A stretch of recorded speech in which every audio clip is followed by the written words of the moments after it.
Welcome to episode of FREEBIRD. I'm so excited to share this with you. I am Mary, your host and the CEO and co-founder of One Love Community Care and One Love Humanity. I'm the visionary behind FREEBIRD and Goddess Revolution. Our empowering platforms invite real people from all walks of life to share their voices, their hearts, and their stories. Right here on FREEBIRD, we will delve deep into mental health challenges with compassion, understanding, and hope. Our episodes will explore intimately topics such as neurodivergence, transgenerational trauma, relationship dynamics, life after abuse, and the journey of recovery, healing, and renewal. With a foundation in trauma-informed practice, cultural sensitivity, and holistic methodologies, I aim to empower the human spirit and provide a safe space for meaningful conversations and connections where people can integrate and embody their authentic selves. You can reach us at www.olcc.au and let us know how we can support you further. So welcome to another heartfelt episode of FREEBIRD, where we delve into the complexities of mental health challenges, the journey of healing, and the strength of the human spirit. Today we have a remarkable guest, a beautiful young woman who has explored and experienced the dark night of the soul, the trials and the tribulations of heartbreak and betrayal and abandonment and abuse. She has continued to stay committed to her journey and move through different initiations, if you like, and experiences to find her healing. And to transform, I guess. Natalie is a devoted single mother to a 3-year-old son. Her journey with mental health began at the tender age of 9, and since then she's faced numerous challenges and unwavering determination. At the age of 12, Natalie was diagnosed with fibromyalgia, a chronic pain condition. I always get that name like it's like everyone does. A chronic pain condition that added another layer of challenge and difficulty to her life. Battling the debilitating effects of anorexia, she's had to face enormous and immense physical and emotional struggles. Throughout her life, Natalie has encountered domestic narcissistic abuse, experiencing the profound pain of giving her power away to men in a desperate search for love and for attention. During her most vulnerable moments, including while battling anorexia, and even during her pregnancy, she was subjected to abandonment, abuse, and betrayal by not only those that she loved, the father of her child, but also her father. Natalie was forced to navigate the complexities of trust within the family unit and learn how to rebuild her faith in humanity and in men and in her friendships. Natalie is not only a survivor, she's become a revolutionary behind her recovery. She sought therapy, community intervention, respite, alternative medicine, angel communication, self-help, spirituality, and tangible skills like DBT, I think, to reclaim her life. Her dedication and efforts led her actually to be selected to participate in the NDIS, which is the National Disability Insurance Scheme, providing her with essential support and resources to encourage her to find value and autonomy and agency in her life. Hitting rock bottom, Natalie discovered a renewed sense of purpose and resilience.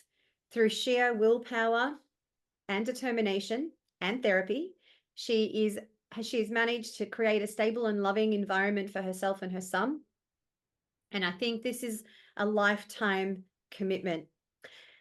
Join us. Thank you so much, Natalie. So I'm feeling really grateful to have you on here because I also understand how vulnerable it is and how much courage is necessary for you to really come on, share your story, even with one person, let alone, creating a opportunity for a lot of people to really resonate with maybe your story and feel that they have got a chance to recover and to live and to I guess overcome the adversities. So, how are you? How you doing? I'm nervous, but I've been wanting to do, oh my God, I've been wanting to do this for a while. It's a lot for me to do, but I feel I need to do this because I just feel like people don't take me seriously, and I need people to hear me once and for all. Well, definitely you have created that opportunity, and I just want to acknowledge your voice. I want to acknowledge how important it is to be heard and for you to um, absolutely honor your story. So thank you so much for coming on here. I guess, can I ask you just to talk to us a little bit about your history and your experiences with mental health and how they shaped your childhood? Yes, well, I started experiencing severe anxiety from the age of 9. Wasn't sure what it was caused by.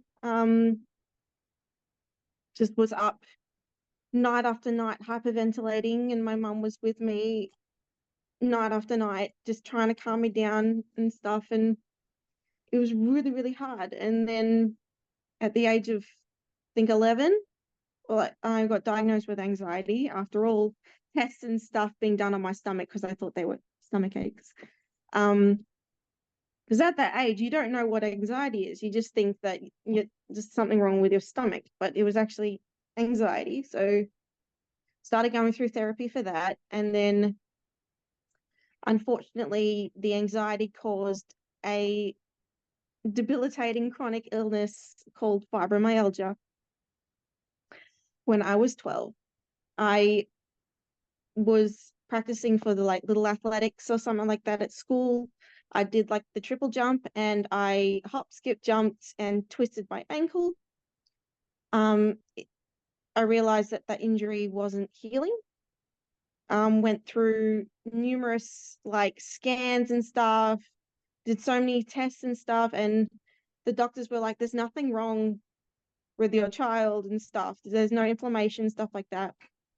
And then eventually, by the age of 15, by a pediatrician, I got diagnosed with fibromyalgia, which is a chronic pain condition that doesn't come up on any test, no MRIs, nothing. It just comes up with no inflammation. So I had battled being called a hypochondriac by doctors and people, saying there's nothing wrong with you and stuff, you just got to deal with it. Yeah, that's hard. Um, then at Because it's almost like you know what's going on in your own body and other people are not experiencing that.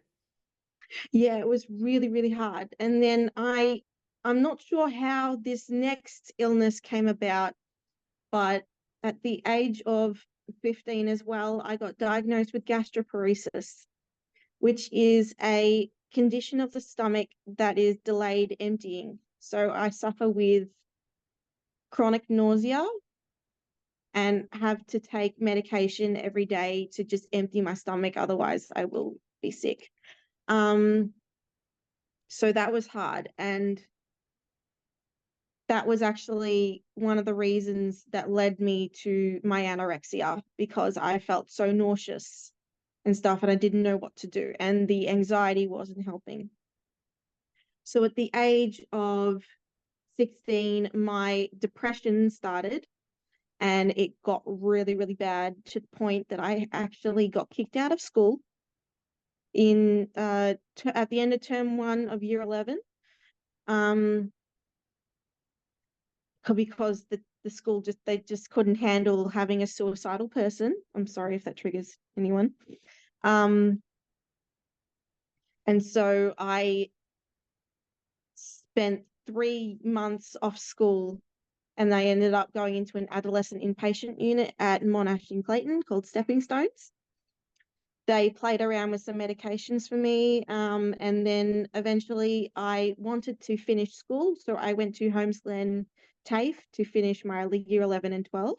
So I can safely say that even though I have battled so much, I have not stopped trying to move forward. So I actually have finished equivalent of year 12, even though I was going through such debilitating mental health. And that is a real credit. And for anyone listening, I mean, for me listening and really understanding, wow, you've had to battle quite a number. It's not one or two or three significant health issues. This is almost an accumulation of physical, mental, and obviously the impact of emotional health issues for a young child to even just be able to grow on their own without any of those challenges, let alone having to face all of those challenges like a warrior and navigating life and growing up and, being a little young woman and having to face all of these. I'm really proud that you can speak about it, and well done for finishing off university given the circumstances. So how did having all of those, I guess, physical, emotional, and mental conditions, if you like, how did they affect you growing up, Nat? How did they impact your daily life? I felt like I wasn't normal. And I felt like I didn't fit in because I constantly had days off school and stuff because I just couldn't do it. I even quit dancing when I was 15, something that I absolutely adored. I just couldn't do it because depression and the fibromyalgia just took it away from me. And I think that's what caused the main part of my depression, was quitting something that I absolutely adored. And it just started from there. Mm-hmm. Yeah, that's a really big one. And I know, especially when something is so meaningful to you, it almost becomes your saving grace. It's your passion, your purpose. It gives you a reason to get up in the morning and actually have Yeah, something to because look forward the to. dancing was my identifier, and I lost Right. my identifier. So it Mm-hmm. was just trying to go through life, trying to figure out my identifier, who I was and Yeah, stuff. Oh my God, sorry. that's okay. That's okay. Yeah. And I can I really was, hear your realness and your realness, your vulnerability and your authenticity. So yeah, it's yeah, here. so I was just trying to find what my purpose was. What was Natalie's purpose in life? And my depression started getting worse and worse and worse because I didn't know what my purpose was. And I feel that that is so important to overcome your mental health challenges, is to find your purpose in life. Absolutely. And I want to say, just in regards to purpose, irregardless of what you're facing, what challenges you're experiencing, what mental health challenges, what emotional, challenge, I feel like your purpose is that light. It's the reason, it's the light. It gives you a sense of, being able to contribute to something. So have you been able to access your purpose, Natalie? Or find another identifier? Two, actually. Okay. One that saved my life completely. My beautiful baby boy. I was suffering with bad anorexia to the point that I was on death's door. And I got pregnant and it forced me to eat. I put on 35 kilos throughout my pregnancy. I was healthy. I was thriving. That little boy was sent to me from God to give me life, to give me back my life. And boy, did he. That's so beautiful. It's a really beautiful And reclamation. just from like going through like DBT and stuff and working with my counselors and stuff, I have found my second purpose through hitting rock bottom to be a peer support worker, to You and help I have had other several people. conversations about this, haven't we? So so I'd say like finding your purpose, and you will actually almost end up receiving a gifted purpose through this journey of yours to be able to mentor other people through the hardships, which is peer support, to be the mother, to be the gift of being a mother and the gift of being a peer support worker. And we're hoping that Natalie can join us at One Love Community Care as a peer support worker. So this is actually also a very exciting time for you as a young woman to be initiated into that place of having that responsibility, but also knowing from lived experience how to support other people who are experiencing pain, who may be segregated or ostracized or Oh, yeah. just vulnerable. It's difficult. It's difficult when we don't understand what somebody's going through mentally or physically, or if we haven't experienced the level of pain, the threshold of pain that the physical body can actually put you through, and it can be debilitating. It does take that it does help when you've gone through it, and you can say, okay, so it's a level of empathy and compassion where you can almost reach the person. So that's a beautiful thing, Natalie. Would yeah, talk. Can I ask you, whilst you were facing some of these challenges, mental health challenges, what were some of the really difficult moments for you where you felt, okay, this is the dark night? What were some of the difficult moments for you when you were experiencing and battling Um, these well, adversities? definitely when my parents got divorced when I was 18, that was really hard for me.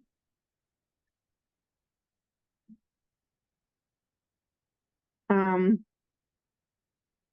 yeah, that's what actually caused my borderline personality disorder. I didn't know how to regulate my own emotions, and I spiraled out of control as a coping mechanism. So I used sex and self-harm to cope throughout that time. It was a very, very tough time in my life, but somehow I managed to overcome it, and it was just a phase. It was a cycle. It was a cycle that I needed to go through on my own, and yet happened. I do not deny it happening, but it happened. And I've learned from it.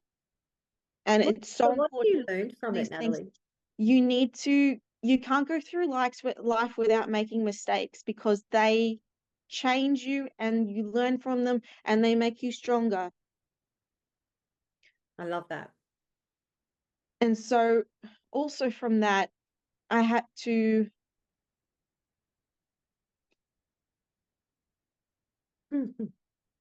I had to deal with losing the support of my own father, because he just couldn't handle my mentality at the time. He just thought that I was broken and beyond help. So instead of trying to help me, he just let me go. And in some way, like, I still cry about it and stuff, but I'm slowly disconnecting, which is sad. Losing my father figure. And so that made me, I don't know, form distrust in men, and also find men just like that. Narcissistic men. I attracted men like my father. And so that Big breath. That brings me into my story on narcissistic abuse with Levi's father. At first, I thought that he was magical. He was the most perfect man ever. But to my surprise, it was just love bombing. And he started abusing me. But because we were both mentally unstable and I was in the mindset of having a child, we had a child. He abused me whilst I was anorexic, and he abused me whilst I was pregnant in public. I felt like I was out of control. He manipulated me, gaslit me, and made me feel like I was crazy.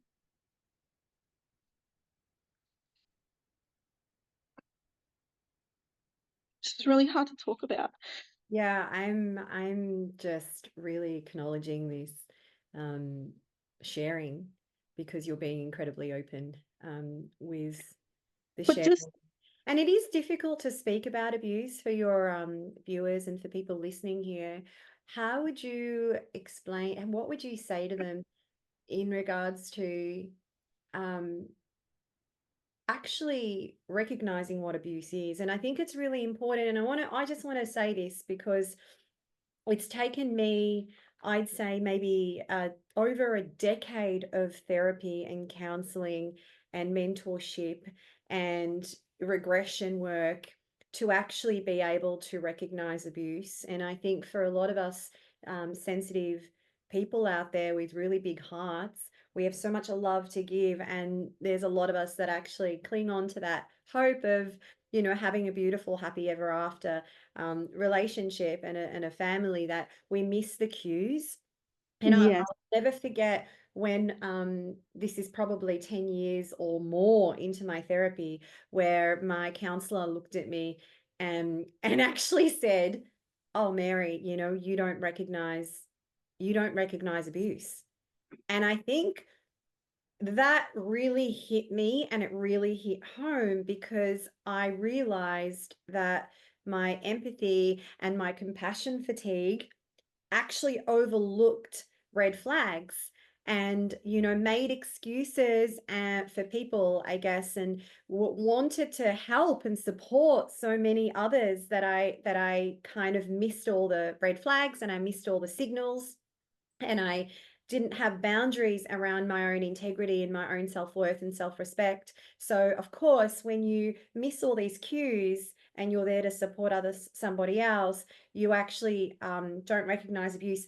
And it's really important that we're able to have that conversation, because silencing someone is also a form of abuse. Like shutting someone down, not having them be able to express their feeling or emotion, or their go through whatever it is that they need to go through, is also a form of abuse. So Natalie, I just want to acknowledge that you are speaking about it openly, and it's really important. So thank you. What what was it for you where you kind of went, okay, this is abuse and I need to be really aware of this? What were the signs for you to be able to say? So what was the abuse, if you want to talk about it, but what did it take for you to actually say, okay, enough is enough, I need to come out of this situation? in all honesty, I couldn't get out of it. He ended up leaving me for another woman. Okay, And so I was free. right. I'm thankful to that woman. No. Yeah, no. Sorry. Yeah, sorry. So he left you for somebody else. Yes. And ended up having a baby with her.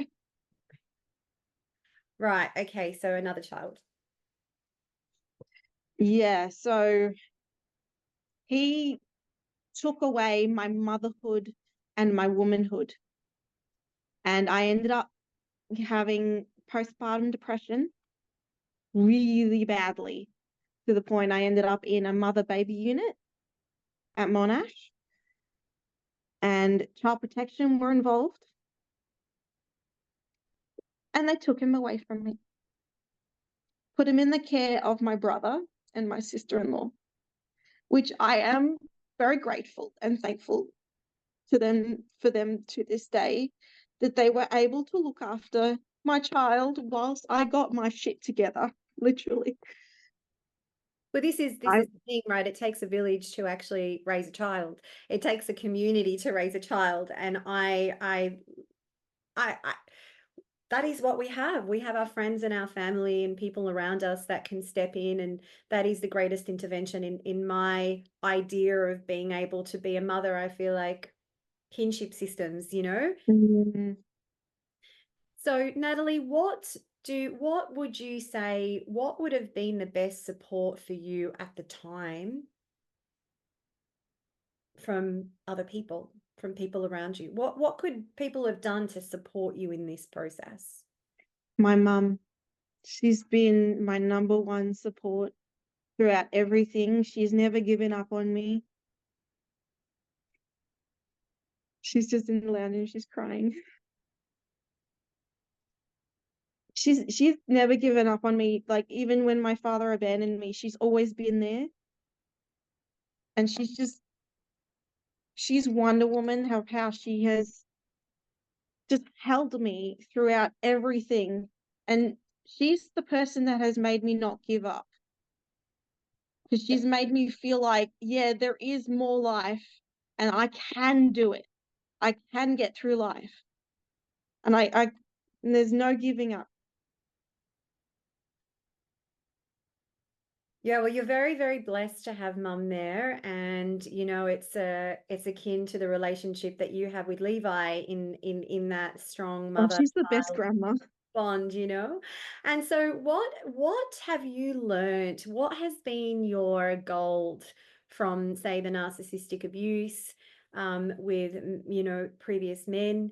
You spoke about the addiction to sex and I can't remember, you said something else, to sex and something else, Self-harm.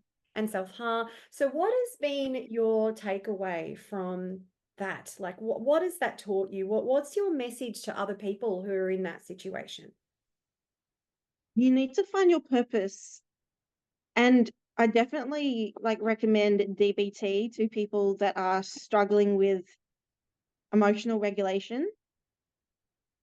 It just helps. And just even though there's a lot of information in DBT, it just still sits at the back of your head and comes back to the front when you need it the most. Is it DBT, diabolical Dialectical dialectical behavior therapy. behavior therapy? Yes. So that has helped me through my self-harm and sex addiction journey, just to get some self-control and have more control of my life. Like, those things do not control me anymore, and I will not use them as coping mechanisms when times get tough.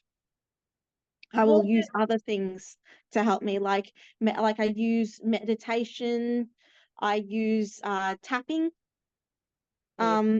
therapy, deep breathing, stuff like that, and positive self-talk. It's got a lot to do with that, and it's built my resilience that I can get through hurdles really quickly because I'm that resilient. I do let things get to me, but it's not, I get through it.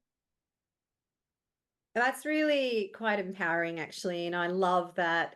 I love hearing that, because I'm going through a phase at the moment where my mantra is discipline transforms weakness. And, you know, I'm going through a fast at the moment because I'm learning how to regain that sense of self-control. Um, so that is really wonderful. How long was it like, you know, would you say it's a long process, a lifetime process? Did it take you months, years? When was your aha moment? I'm coming out of this, and I'm going to come out of this you know, not only a survivor, but a warrior. It took a lot of therapy. It took around 5 years, 5 good years of DBT for me to finally just something click in my head. Something needs to click in your head. Your mindset has to change for you to, I don't know, not fix yourself, but to heal yourself. I can't, it's really hard to explain, but just that something in my mind just shifted, Yeah. Okay. So was it and my like a whole light bulb outlook moment? on life is different. Okay. How is your whole outlook on life different now? Can you give us an example of what it just like what was it like and what is it like after the transformation? Well, yeah. Well,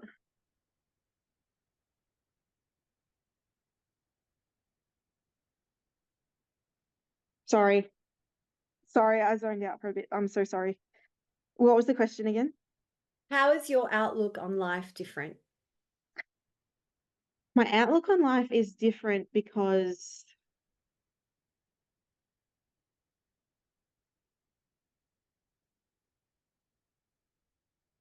I don't, I'm not in teenage mode anymore. I was actually, because of all the stuff that happened when I was a teenager, I was actually stuck in that time, and I was struggling to grow up. So this thing in my mind that shifted, it made me grow up.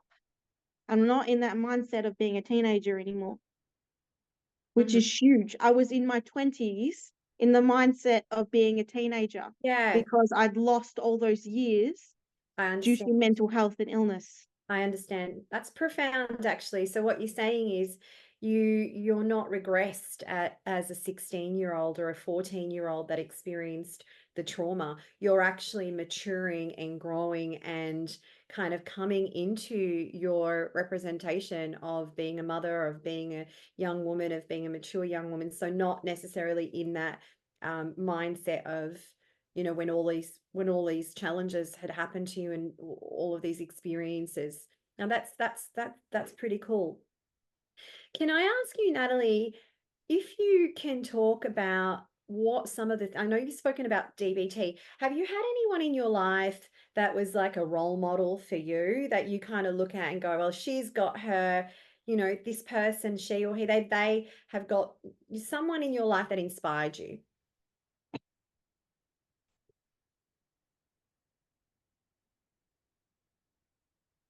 You, Oh, it's beautiful.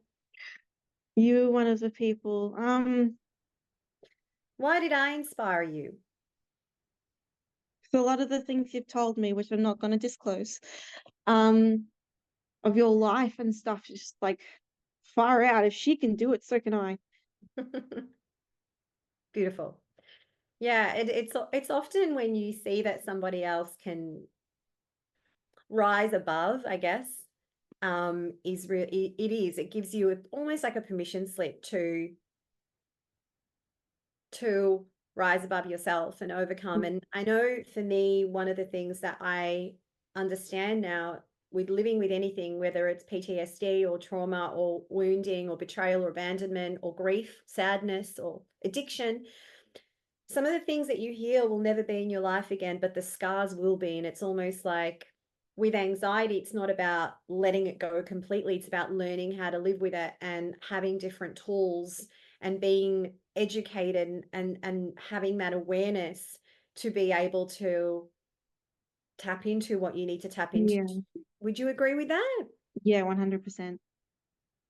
Amazing.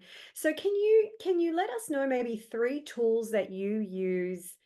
And I know you mentioned like positivity, self-talk. What are what are 3 tools that you've used that really have supported you that you feel like can support others when they are in um when they are in that trauma or when they are in that place of experiencing hardships and challenges? I guess what I'm saying is, what are some of the Mm. tangible skills that you developed that helped you reclaim your life and build a stable environment for you and your son?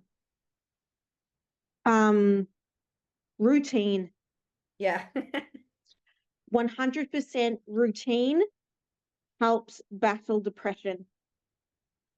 And actually doing things that make you feel good. So I do Pilates, which is helping my fibromyalgia. I also do art therapy, just things that make you feel somewhat normal and help like regulate your brain function and your emotional regulation.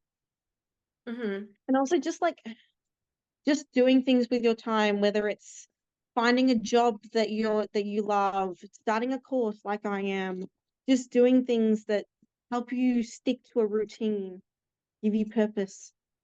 Yeah, I love that. And I completely agree. I think when you have that routine and there is a level of safety and stability, it does really support, and has proven to support depression and mental health conditions. So and there are times where people can't or find it really difficult to have that routine. What I would say is just start with something small. It could be just getting up and having 5 minutes or 10 minutes or even 15 minutes of breathing, quiet time, meditation, playing a song or something that actually inspires you, uplifts you, opening the blinds, maybe, letting some air come through, going for a walk.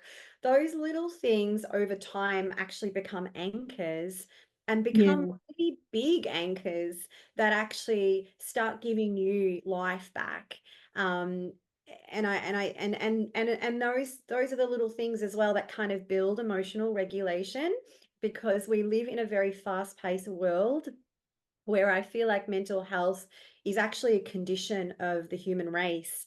We're programmed to be successful and to have all of these roles and to please all of these people and to fit into, a structure and a society. Mm, So where I feel like if you can slow down a little bit and rest and find that, 100%. sensuality and find that time to cook and really enjoy a meal and really find Mm. that, I think it's really important. So I totally agree with what you're saying, Natalie.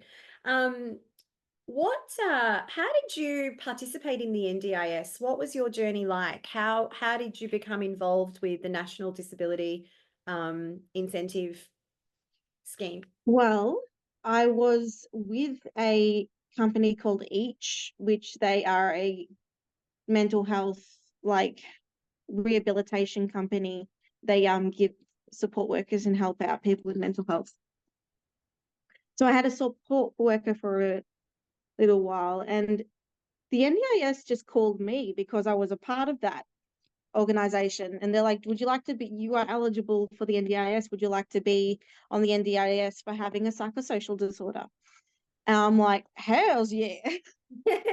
And I wasn't sure what like I could get from it because I was only aware that I could get support workers. So I've been on the NDIS for about 5 years now. And I was having a support worker to come and clean the house and stuff like that. And then I realized that I could actually get a cleaner to come to my house once a week, once a fortnight, to help me with the household tasks, because with my fibromyalgia, I can't vacuum or bend down and stuff and clean up my house. So that's been really good. And then I found out I could get a lawnmower, a gardener. So I got a gardener. And then I found out that I could also get a counselor as well. I have two counselors But you that kind are of have funded by my three. NDIS. Well, three, you as well. I'm more of a Um, coach. so I'm meetings I've and got I've got one counselor that is doing DBT with me and also EMDR therapy. And then I've got the other one that is a domestic violence counselor that I got through the courts after my abuse with Levi's father. They have just Yeah. supported me through everything. They've been amazing throughout my journey. I would not be the person who I am without them. They've just helped me throughout and supported me. It's just, oh, I'm so happy to hear you say this, and I'm just putting out there for anyone who is with the NDIS that wants to share their story, or anyone that feels that they are able to receive the support from the National Disability Scheme, please contact the NDIA, contact your, just look them up, make a phone call and see whether you can have this support, because it is available. We're very blessed to be here in Australia, and there are a lot of people out there trained and who are devoted and have devoted their lives to support people really who have gone through challenging or going through hardships. And if you can receive that support, I feel like you should definitely look at it. And it's really beautiful to hear that it's been a dream for you, Natalie. So I've got a couple more questions for you, and I'd love to ask you, how have your experiences shaped your perception on trust within the family unit? How have you learned to trust the family unit, or how are you learning? Because I feel like that might be an ongoing process, right? How are you It is. learning to trust the family unit and also know which men, I guess, to be in relationship with? They're two different stories. They're two different questions. Well, I'm still struggling to trust my family unit because they just still continue to just F me over. Sorry, I'm not going to swear. Um, it's really hard because, like, the people who I thought that were supposed to be by my side have abandoned me. And I've realized that as I've gotten older, the people who you thought that were going to be with you for the rest of your life, they can turn on you at any time, It's normally including friends. the closest people to you that can wound you the deepest, right? I absolutely know that. Yeah. And for relationships, So how I are you sorry, Natalie, are you still learning to trust, even though maybe what I'm hearing you say is you know who not to trust, maybe? Maybe the journey of discernment is actually knowing who not to let in your life rather than letting the wrong yes, people in your life. 100%. That, you know I what I know mean? exactly. I And know that, the red flags. yeah. I know what to look out for, the behaviors, stuff like that. And maybe that's the reason why I have social isolation at the moment, because I am struggling to trust people in my family unit. Now, in saying that, you're creating your own family unit, I imagine, with yourself Exactly. and your mum I've and your created little my own boy. family And unit. I've created family for my son because people are just dropping like flies. So I've found people that I can trust. So they're actually the man that I dated last year. He was a man that I had worked towards. I had worked so hard towards finding this man. He was amazing to me. mm, No abuse yeah, whatsoever. and no relationship really should have any traces of abuse Yeah. within it. Not like we didn't have disagreements. We had disagreements and we fought, but it was not abuse. Yeah, and I just want to highlight that. I'm going to let you speak about it, but that is really such a profound thing to say, because a lot of people are running off saying I've been abused and I'm in domestic violence, I'm in narcissistic relationships. And if that's the case, then you need a safe passage out, of course. However, it is very natural to have disagreements and argue, and conflict is a part of friendship, relationship, community. So it's important to make that difference. Yeah, 100%. So you fought really hard and you found him. Is that and so you realize now the difference between a healthy relationship that's thriving and a relationship that actually Yeah. tears you down. Unfortunately, we didn't work out. We went for 11 months. He has autism and I have BPD. So we struggled to communicate. Yes. But Whole other podcast, autism and PPD. Can we jump online again maybe and speak about that? 100%. Yeah. But we are actually, we're learning to be friends and we are learning to communicate with each other through those barriers, and we are actually becoming stronger. And he is the best father figure for my son. I wouldn't want anyone else being the father to my son, even though he's not the biological father. He earned that right. That's amazing. And including his parents, they have been such an amazing support to me. Like, even though we're not together, they still continue to support me. They are absolutely amazing. And I wouldn't be who I am today without them. Because, oh my God, they've earned their right to be my family. I now call them my family, from complete strangers Mhm. to my family. And I'm just going to say, like, this is the deepest, this is the truest victory. This is the revolution. This is the actual the celebration of being free, of truly feeling liberated. Is it does take a village to raise a child.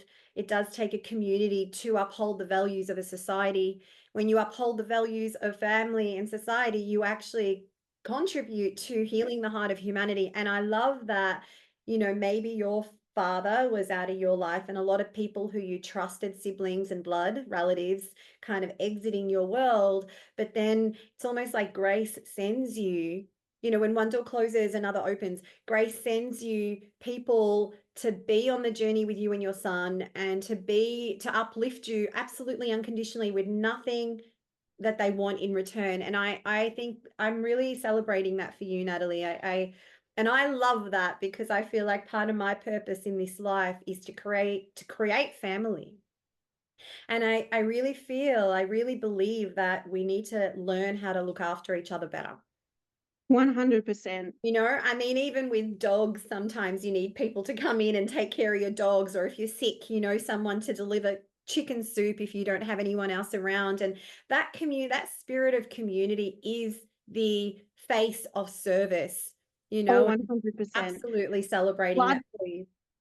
blood doesn't have to be family. Absolutely. And essentially by default, love becomes family, because you end up having that vibe with people that are intimately connected with you. Mm. Now, Natalie, I've got two little questions before we finish off today. First of all, what advice would you give to others who are facing similar struggles with mental health, chronic pain, and abuse? As in the words of Dory from Finding Nemo, just keep swimming. I'm actually going to get that tattooed on me, because I truly believe in that. Just keep swimming. And that is what goes through my head, even though it's silly. Just keep swimming. I love that. That is my motto, Yeah, beautiful. to just keep on going and just keep pushing past everything.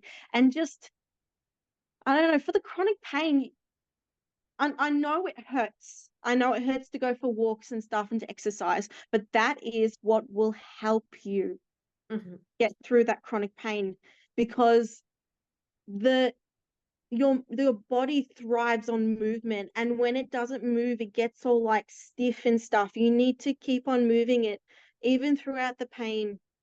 Beautiful. I love that. Yeah. And walking and being out there in the sun and receiving your vitamin D. If you're in Melbourne, just find a little sunspot somewhere. Oh yeah, But oh actually sun, being out the there in sun nature. is Yeah, the amazing. sun is incredible. The If sun. the sun is out, go outside and lap up that vitamin D. It'll make Yeah. you feel amazing. I totally second that. If you can get your shoes off and kind of earth with your feet, touching the ground and the soil and the grass, that's also really, really good grounding. What are your hopes and dreams for the future for both yourself and your son? Well, I'm going to be starting my course on the 22nd of July, set for mental health, to become a peer support worker, so I can Woohoo! help people and hopefully join your company. Woo! Um, Fantastic. That's really inspiring. I'm also hoping, well, hopefully I won't get triggered by it, but I want to be working in the mental health rehabilitation centers and psych wards, where the root of the causes of the mental health are, to give people hope that when you hit rock bottom, there is a way forward. There is a way up. I did it. So can you. So can everyone else in that situation. Trust me, it takes a lot of hard work, but with the persistence and if you find purpose, you can do it. Yeah, I love that. And for people who feel like they can't get out of it, for people that are like, "Oh my gosh, this I've had for 10 years or 15 years or 20 years. I feel like it's forever." What would you say to them about that? Got to find something to hold on to that you love most dearly and just hold on to it. Even if it's starting off with like getting a puppy or joining a community group, something that makes you actually want to get up in the morning and stuff like that. Start off small, baby steps, and keep working your way up. Yeah. Mine was having a child. I'm Yeah. not saying to have a child, Well, I but feel like you that's gonna be mine too, actually. I've had it. No, but the purpose is such a big one. It could be yeah, writing or finding a new skill or yeah, it's great. I love that, Natalie. I want to acknowledge your courage and also speaking about your story so openly and vulnerably. And for anyone who would like to ask Natalie any questions, if you would like her to speak more about or go deeper into a particular uh, issue or challenge or opportunity, or it could even be about her recovery process and ongoing lifestyle changes, please let us know. You are going to be able to find us on www.olcc.au or onelovecommunitycare.com, where I'm hopefully going to be training Natalie up as peer support and having her wild wings, FREEBIRD wings, support our community, clients and participants. And I think it's really important, and this is just my message to you, is find your people.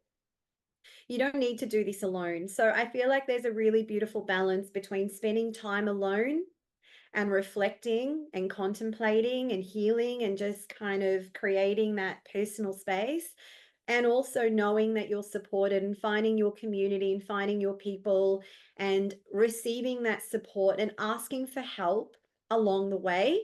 And I feel like that's also a really a key point. But yes, thank you so much for being on the show on FREEBIRD, Natalie. Mwah. All my great big love to you. Have a beautiful day, and I look forward to having you on the show again. 100%. Thank you everyone for listening to me. Bye. Bye bye.